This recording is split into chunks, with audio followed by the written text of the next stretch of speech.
Because when I say, what's 3 plus 3, I set up a frequency of 6. And for you to not vibrate at 6 was tough. Put up your hand if you experienced how tough it was to not give the obvious right answer. Yes. Isn't that an interesting experiment? Yeah. Yeah, so do it on your kids. Have some fun. So, we've talked about the difference between noticing something and giving your attention to it. And what I said is, I'm not blind to the fact that there are women get raped, there's battered women, that there's landmines. I'm not oblivious to it.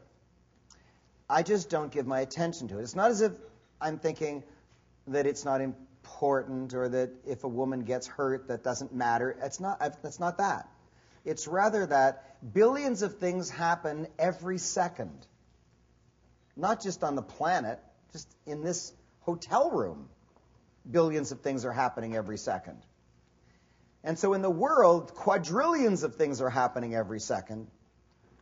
And a news editor selects 12 things to talk about in half an hour, and you call that keeping up. 12 things in a day when quadrillions of things are happening every second.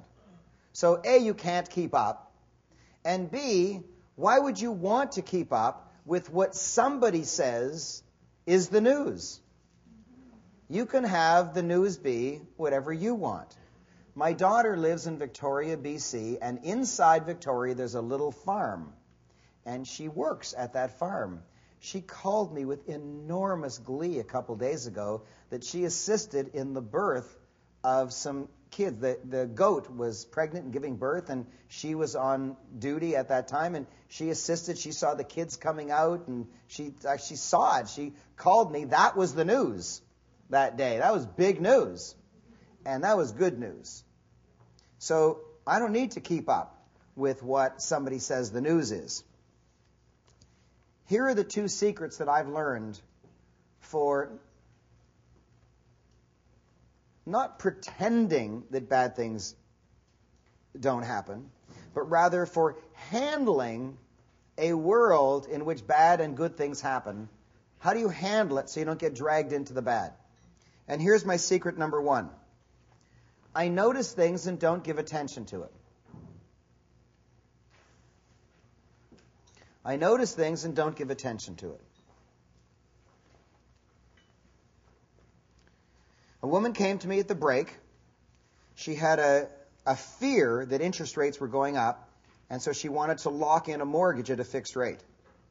Well, if she had a suspicion that interest rates would go up, then she would be doing the law of attraction correctly. She would just be saying, okay, I think interest rates are going to go up, so I'm going to lock in my mortgage. But she had a fear of it, because she knew it was going to happen. And if it happened and she didn't lock in the mortgage, she would go bankrupt and life would be horrible, and she was very frightened. So she was not noticing it. She was giving her energy to it. And it was a truth to her. Interest rates are going up. Hey, well, maybe they're going up, maybe they're not. I don't know. Nobody actually knows. But she wasn't noticing it. She was fearing it. She was giving energy to it. She's not a bad person. She's doing what all of us do. We get sucked into some things and we give our energy to it. What I'm asking you to do is to just notice things and not give your energy to it. Just notice it. Oh, there's a war going on there?